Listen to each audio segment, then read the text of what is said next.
erokamano kuom keto Ramogi TV ka koro wadonjo chenro moro mar buch jopiny ka mheshimiwa Adipo Okuome ni kodwa ka jaod bura ma Karachuonyo. Erokamano ahinya kuom miwa sechegi mheshimiwa.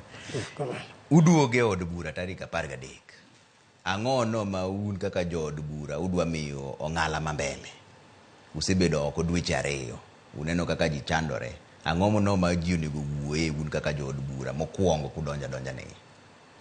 Erokamano Trevor. Actually, king'iyo kaka piny chal, gima jo Kenya hinyore ruok ema owinjo wakwong waket mbele. My number 1, the cost of living. Mane mowinjo kwa donjo to kwong wawuoye nikech ji hinyore. Ukochuna mondo adhi e details to ji hinyore. Dang' kwatim gik moko to ywak mar ji maduong' moloyo. Wawe oko, the cost of living. Tachiel kuom gima wasewinjo ni bire od bura kanyo mokwongo en wach NADCO report. To NADCO report to ji nowinjo ni kuonde te Azimio nowacho, Kenya Kwanza bende nowacho ni wach mar uchumi nokowuoye ahinya. In kaka jalony e weche mag uchumi, ang'o ma sirikal nyalo timo sani mondo mi okony jopiny mapiyo piyo moko budho ka giwacho ni pod warito mbele ka wabro timo kama? Well, in general, taxation is over too much. Ong'eny mamiyo kata kembini gore piny. Manufacturing companies be gore piny. Mano result e unemployment. Ji mang'eny igolo tije. Ing'eni gik awacho go oseulo tabu mabiro e piny. Nikech sirkal ohero mondo ogo ji osuru mondo oyud pesa. To ka ji oringo dhiyo emiyegi nikech ogolgi oko e tich, igo ng'awo osuri, itax ng'a. Omiyo the first thing en taxation nyaka duok piny. Maber chako godo en mar petrol. VAT mar 16%. En makano ukete ni to gik moko dhi adhiya malo dichiel nikech onge kamoro ma wang' ni yud ni energy tiende ni petrol ukwang' no dwarie. Petrol wang' ni oti kamoro amora, obed manufacturing, obed kata mana normal business. Kanyo seketo gik moko dhi ok moro nono. Kanyo bari iwe gi the cost of electricity. Mabe ni malo saidi for manufacturing companies. Ing'e gima lit Trevor. Many companies mawewa called manufacturing companies getting go gidhi in neighboring countries. Gidhi gichako business kuro gidhi go nyime. Koro wariembo employment wamiyo neighboring countries. Tabu sa chako donjonwa. Ang'eyo ni president wacho ni jomoko idwa mi tije e pinje maoko. To ka jong'inja tiyo kata ng'omiyo wariembo kembini mocha wan go mandikogi dhiyo oko korka wachako wasayo pinje go eko. Directly kata piny moro machielo ma joka incho dhiye. Koka wasagi ni ndiknwa udu jowa. To wan mecha wariembo ji. Nikech kiriembo companies gi, tiriembo tich. To sirikal wacho ni usuru ni nyaka chul mondo mi okony gi chulo gope. Bentire adieri e wachni? Ing'eni kanyo endo kende mamit winjo. Usuri chul mondo kony gi riembo gope. To kigogi usuri maka ae mise collect cha. Omiyo koro wuon kambi ok nyal ndiko ng'ato kendo kata joma nyocha en godo oriembo. Ibiro choko usuri kuom ng'awa mondo ichul godo gope ka.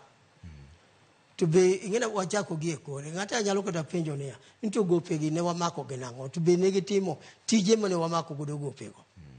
Ne wamako gowi ni mondo tim tije moko. Be tije go otimgi. Tong' ne be no timgi kata ka ne itero gi gik ma biro generate income. Dikoro kwane problem machalo ma. Omiyo korka gope to winjo wachak ni noma gope gi oti kodgi ang'o. Ero koro tero wago ji osuri. Awacho ni ka wago gi osuri. To osuri be pek. makuma pesa ai mamigo osuri gi be jogo rengo tabun tietura in kaka chiel kuom jood bura ne kane usuru ma sani thago ji mogik en marudi manengo gi oyweyo madoho to nosewacho ni ke oweye monde to sirikal bende temo rieye in mani ne od bura in achiel kuom jood bura manowuok ka ripot obiro nikech nukwedo ripodno tiwuok ikoni ok ibi goye koki ok ibi goye sei sani sirikal temo rieye bise winjo kochomo kuro sani koso pod oracha racha kaka ni wecha wanyis mokwongo niya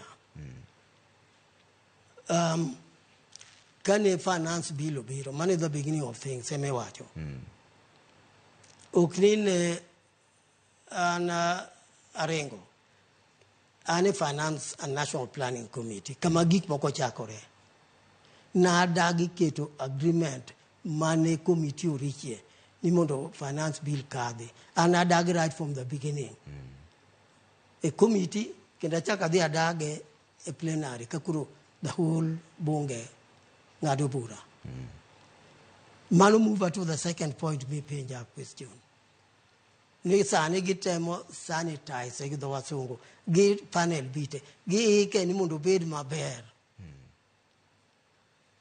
kami ike mondo bed maber ni e kama affordable housing levy bire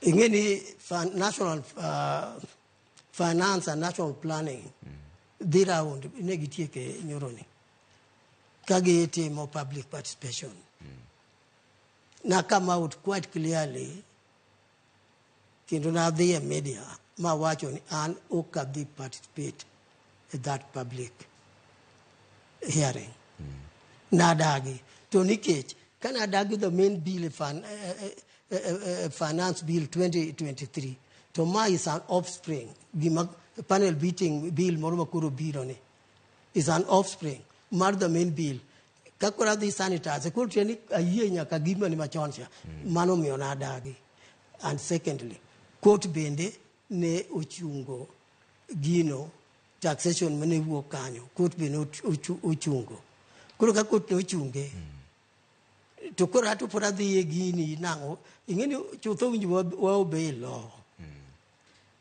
I'm a lawmaker.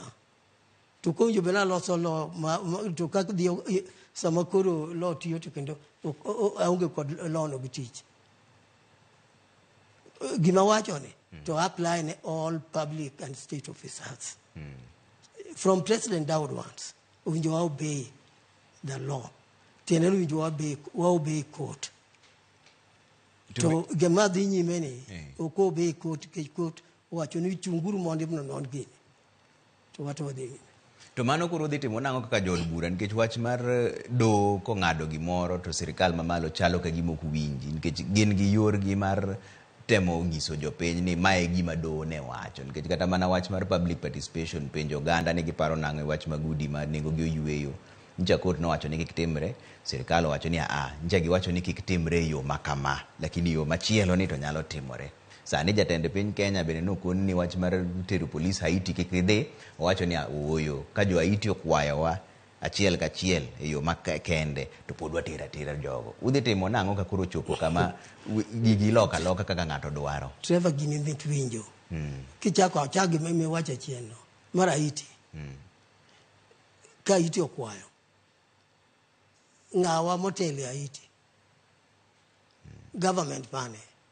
Kenya kawa wacho ni Kenya okwayo wa piny moro wacho ni ka Kenya okwawa gingwa ng'eyo president nitie president ema wang' no nyiso jogo ko ni wakwayo to ititi ng'ama de kwanga ke sirikal gi rochore sana sirikal ungi ka sirikal ungi dhi kwayo jok magore achiel kuom joma gore go mondo mami thuolo ingeni complicate things imedo nyiso ni set outside to koro korka udi me igero gi korka udi bentigi munyalo timo kaka jood bura mondo mi ukwed sirikal nikech tire joma oro nwa ujumbe kaka wacho ni od bura onogono sirikal mamalo ntika ko maku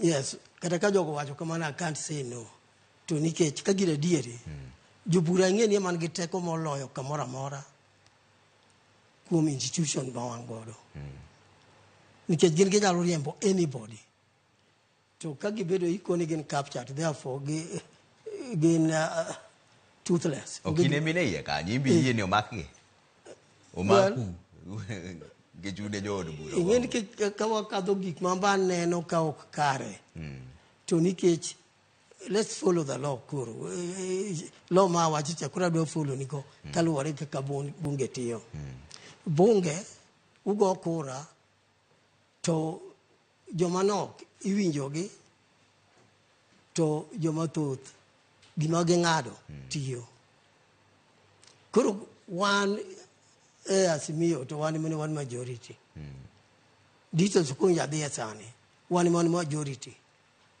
to gik moko dhi olokore ka thirabich ka jowa moko ringo tok kani wasebedo majority tena wacho bang' yiero giringo giweyowa gidhi e party mane wayombo kato party mane wayombo koro lokore majority wan walokore minority koro tieni gidhi gigo kura komachielo mani minority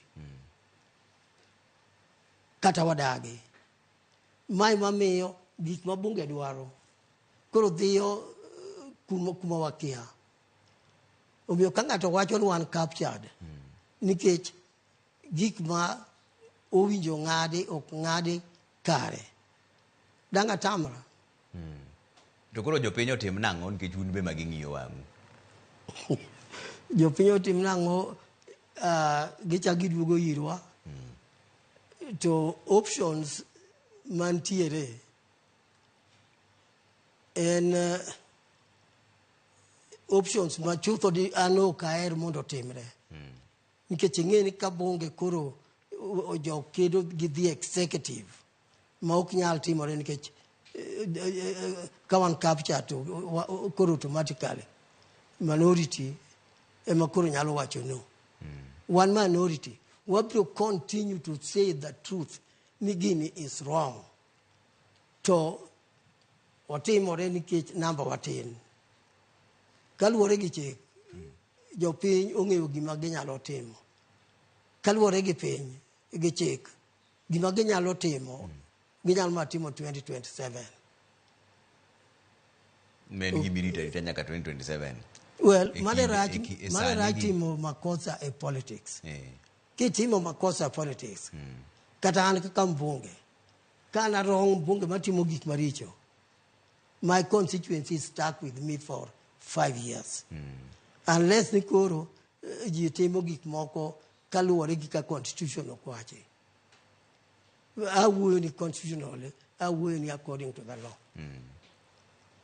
it is unfortunate ni gimotimore timore and it is unfortunate ni according to the constitution koro ubiro bedo like that one be suffering you suffer nyaka yini bichege kadhi katu kurka uyiero ng'ama uneno kanyalo konyo to in kaka jaod bura makarachuonyo nikech ang'eni bisebede od bura ndalo mabura kiwang'isa jopiny adieri chandruok ni dhedhe mana higni 5 mane kama gikete wang'gi koso nitiere lokruok manyalo dhi bire diere ka nikech mana kaka iwacho une joma nok e bura kata dok mana sani to wacho ni koro ni levy mar petrol ni onego doge VAT onego duok piny oduoge 8% kweth mang'eny e od bura kodagi to paro uno en mana paro onge kumodhi koro bentiere geno ni dhi bedo maber koso gini to dhi mana hinyore kama nyaka higa mar 2027 ing'eni as an opposition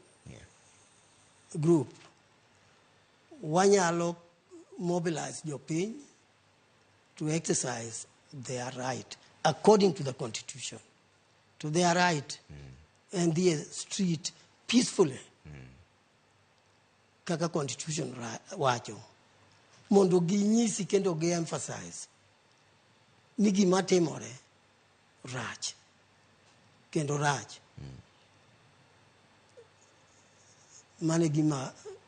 mane yo kende koro gima nyalo timore tok mano kata gima president nyalo wacho gi the rest tok danga wachi ni en ma okay mano koro oluwore gi jopiny oluwore gi kaka gik bedo sano.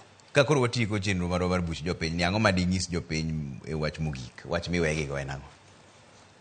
Jopiny maneni sani, gibed joka rachuonyo, joma kama, wach miwegigo en ang'o?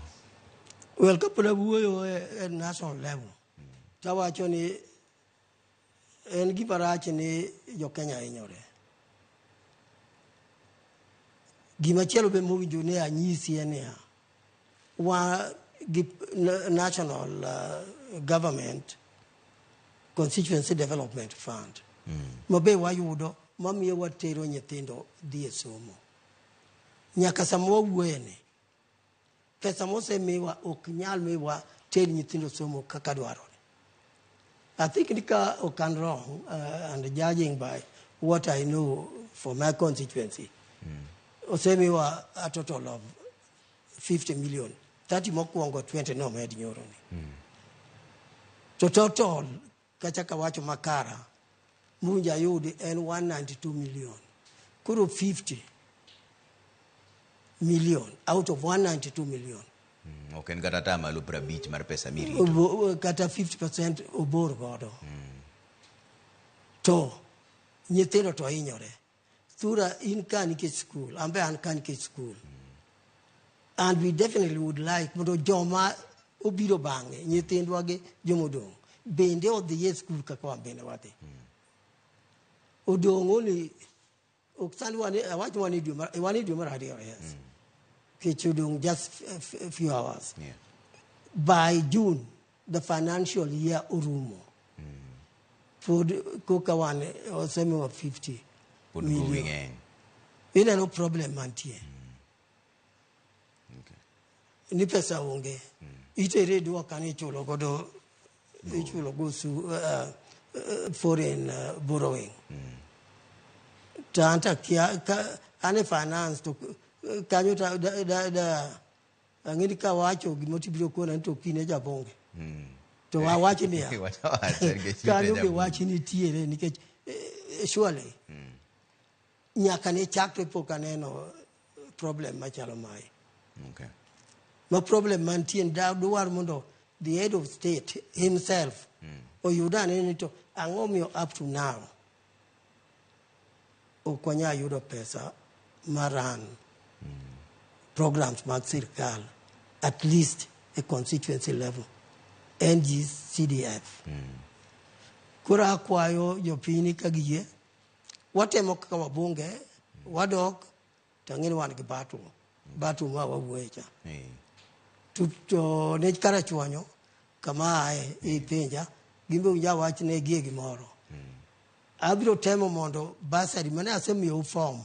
To na miyo form to jo secondary kende mana ngina nyalo miyo e basari nikech maseyudo ok dati godo mane rom nyaka jo university. Okay.